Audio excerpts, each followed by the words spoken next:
মানে আওয়ামী লীগ যদি মিছিল করতে চায় অথবা যদি মিছিল করে, তাদেরকে আমি মিছিল করতে না দেওয়ার পেছনে কী আইন আছে? আমার কোন আইনটা আছে যে আইনে আপনি আওয়ামী লীগের মিছিলকে নিষিদ্ধ করতে পারেন? এই প্রশ্নটা আমিও করতে চাই। প্রিয় দর্শক, 15 তারিখের পর 18 তারিখ, মানে 15 এপ্রিলের পর 18 এপ্রিল আবারও আমরা দেখলাম এই ঢাকা মহানগরীতে আওয়ামী লীগের ঝটিকা মিছিল। 15 তারিখে এই মিছিলটা হয়েছিল বাড্ডা, ভাটারা, রামপুরা এই এলাকাগুলোতে একটা ঝটিকা মিছিল হয়েছিল আওয়ামী লীগের, যার নেতৃত্বে ছিলেন মহানগর উত্তর আওয়ামী লীগের সাংগঠনিক সম্পাদক মাজহার আনাম। তার নেতৃত্বে একটা মিছিল হয়েছিল। তার ঠিক দুদিন বাদে 16-17কে বাদ দিয়ে 18 তারিখে মানে শুক্রবার দিন আরেকটা মিটিং হলো উত্তরায় ঢাকা 18 সংসদীয় এলাকায়। এটা একটা ঝটিকা মিছিল হয়েছিল। এই মিছিলে ছোট মিছিল, খুব বড় না, অল্প সময়ের জন্য এসেছিল, চলে গেছে। মিছিলের স্লোগানগুলি কী ছিল সেটাও একটু বলি। স্লোগানে ছিল জয় বাংলা, জয় বঙ্গবন্ধু, তারপরে শেখ হাসিনা আসবে, বাংলাদেশ হাসবে, শেখ হাসিনার ভয় নাই, রাজপথ ছাড়ি নাই, শেখ হাসিনার সরকার বারবার দরকার, তুমি কে আমি কে, বাঙালি বাঙালি, এই সমস্ত নানা ধরনের স্লোগান এই মিছিলে ছিল। এখন এই মিছিলটা হয়ে যাওয়ার পর প্রতিক্রিয়া আমরা আজকে কি দেখলাম? আজকে কয়েক ধরনের প্রতিক্রিয়া দেখলাম। একটা প্রতিক্রিয়া দেখলাম যে ওখানে কয়েকজন লোক, কয়েকজন ছাত্র, তারা একটা ব্যানার নিয়ে মিছিল করেছে। সেই ব্যানারে লেখা ছিল যে অপারেশন ডেভিল হান্টের ব্যর্থতা, আওয়ামী লীগের মিছিলে পুলিশের নিষ্ক্রিয়তার প্রতিবাদে প্রতীকী লাঠি মিছিল। সবার হাতে ছোটো ছোটো লাঠি ছিল, এরকম একটা ব্যানার ছিল। আমি এটার একাধিক ভিডিও দেখলাম, ছবি দেখলাম, আপনারা ছবিটা দেখতে পারেন। সেই ছবিতে আমি দেখলাম মোট এই 9 জন কি 10 জন লোক ছিল উপস্থিত। 9 জন কি 10 জন লোকের নিয়ে একটা মিছিল, প্রতীকী মিছিল। তারা আওয়ামী লীগের মিছিলে পুলিশের নিষ্ক্রিয়তার বিরুদ্ধে তারা প্রতিবাদ করছে। মানে এটা কিন্তু খুব একটা ইন্টারেস্টিং আমার কাছে মনে হলো পরিবর্তনটা। দেখুন, এই উত্তরায় কিন্তু আজ থেকে কয়েক মাস আগে জুলাই অগাস্টে আওয়ামী লীগের শাসন, আওয়ামী লীগ সরকারের যে দুঃশাসন, তার বিরুদ্ধে সবচেয়ে উত্তাল অবস্থান ছিল এই উত্তরা। এখানেই মুগ্ধ মারা গিয়েছিলেন। তো সেই উত্তাল যে অভিযানটা ছিল, উত্তাল যে মিছিলটা ছিল, সেই মিছিলে কারা ছিল? তারা এখন কোথায় গেল? তো তারা কি আওয়ামী লীগের নিষিদ্ধ চান না? তারা কি আওয়ামী লীগের এই ঝটিকা মিছিলের বিরোধিতা করতে চান না? বিষয়টা আসলে কী দাঁড়াচ্ছে? এই জিনিসটা আমি মনে করি এই সরকারের এখন চিন্তা করা দরকার। যাদের আন্দোলনের ফলে তারা এখন সরকারে বসেছেন, এই সরকার কি সেই সাধারণ মানুষের যে প্রত্যাশা, সেই প্রত্যাশা মেটাতে পারছেন? এটা হলো সবচেয়ে গুরুত্বপূর্ণ বিষয়। সাধারণ মানুষের প্রত্যাশাটা কী ছিল?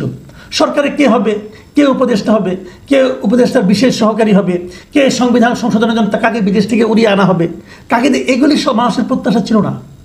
মানুষের প্রত্যাশা ছিল জীবনযাপন যেন সহজ হয়, উনি যেন বাজারে যে জিনিসপত্র কম দামে কিনতে পারেন, দেশে যেন অর্থনৈতিক প্রবৃদ্ধি দৃশ্যমান হয়ে ওঠে। ওনারা এইগুলো চেয়েছেন।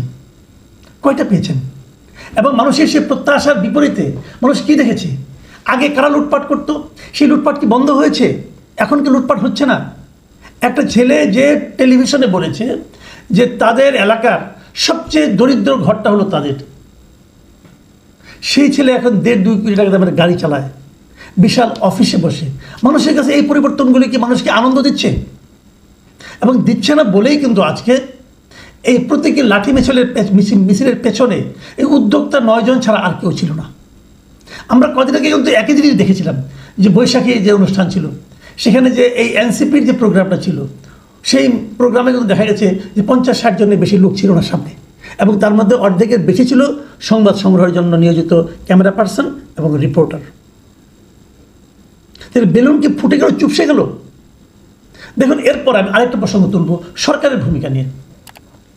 আজকে স্বরাষ্ট্র বিষয়ক উপদেষ্টা লেফটেন্যান্ট জেনারেল জাহাঙ্গীর আলম চৌধুরী তিনি গিয়েছিলেন এই রাজধানীর উত্তরাঞ্চলের 3টি থানা পরিদর্শনে। কোন 3টা থানা? বিমানবন্দর, উত্তরা পশ্চিম ও তুরাগ, এই 3টা থানা পরিদর্শন করেছেন।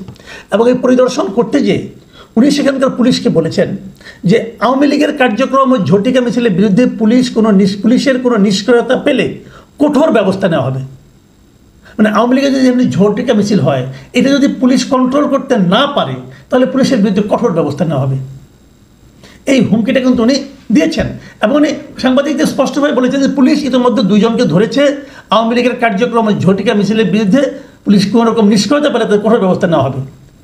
আচ্ছা, একটা কথা আমি বলি, এই যে পুলিশকে উনি সক্রিয় হতে বললেন আওয়ামী লীগের এই ধরনের মিছিলের ব্যাপারে, ঝটিকা মিছিলকে কন্ট্রোল করার জন্য, ঝটিকা মিছিল করতে না দেওয়ার জন্য, তার মানে উনি পুলিশকে নির্দেশ দিলেন এই সমস্ত মিছিল করতে দেওয়া হবে না এবং করতে যেন পুলিশ না দেয়। তো আমি যদি স্বরাষ্ট্র উপদেষ্টাকে একটু জিজ্ঞাসা করতে চাই, এই ধরনের নির্দেশ আপনি দিলেন কোন আইনে? মানে পুলিশ যদি জিজ্ঞাসা করতো আপনাকে, স্যার আপনি যে আদেশটা দিলেন এই আদেশটা আমি কোন আইনের বলে আমি করবো কাজটা? মানে আওয়ামী লীগ যদি মিছিল করতে চায় অথবা যদি মিছিল করে, তাদেরকে আমি মিছিল করতে না দেওয়ার পেছনে কী আইন আছে আমার? কোন আইনটা আছে যে আইনে আপনি আওয়ামী লীগের মিছিলকে নিষিদ্ধ করতে পারেন? এই প্রশ্নটা আমিও করতে চাই। দেখুন, ছাত্রলীগের মিছিল যদি কেউ করতে চায় আপনি এটা বন্ধ করতে পারেন, আইন আছে। আইনটা কি? যে ছাত্রলীগ বাংলাদেশের আইনে একটি নিষিদ্ধ সংগঠন। কোনো সংগঠন যদি নিষিদ্ধ করা হয় তারা অবশ্যই কোনো মিছিল করতে পারবে না, তারা কোনো রাজনৈতিক কর্মকাণ্ড চালাতে পারবে না। যেমনটি হিজবুত তাহরিরও পারে না। এটা তো নিয়তি না, নিয়তি কেন? এই হিজবুত তাহরিরকে কিন্তু আওয়ামী লীগরা নিষিদ্ধ করেছে, এখন তারাও নিষিদ্ধ হওয়ার মতো অবস্থায় পৌঁছেছে, নিয়তি এটা। তো যাই হোক, ছাত্রলীগ যদি কোনো মিছিল করে, কোনো রাজনৈতিক কর্মকাণ্ড করে, তার ব্যাপারে যদি পুলিশ ব্যবস্থা নেয়, এটা আইনের মধ্যে পড়বে। কিন্তু আওয়ামী লীগকে তো এই সরকার নিষিদ্ধ করেনি। যে সরকার আওয়ামী লীগকে নিষিদ্ধ করেনি সেই সরকারের সংশ্লিষ্ট উপদেষ্টা, মানে মন্ত্রীর মর্যাদার উপদেষ্টা, সংশ্লিষ্ট উপদেষ্টা যদি বলে তার পুলিশকে যে তাদেরকে তোমরা মিছিল করতে দেবে না, এখন যদি ওই পুলিশ তাকে প্রশ্ন করে, স্যার আপনি যে কথাটা বললেন এটাকে আইনি নির্দেশ থেকে বেআইনি আদেশ, কেন আমি আইনি এবং বেআইনের এই কথাটা তুললাম? আপনাদের একটু পেছনে নেব, আমি খুব বেশি দিন পেছনে না।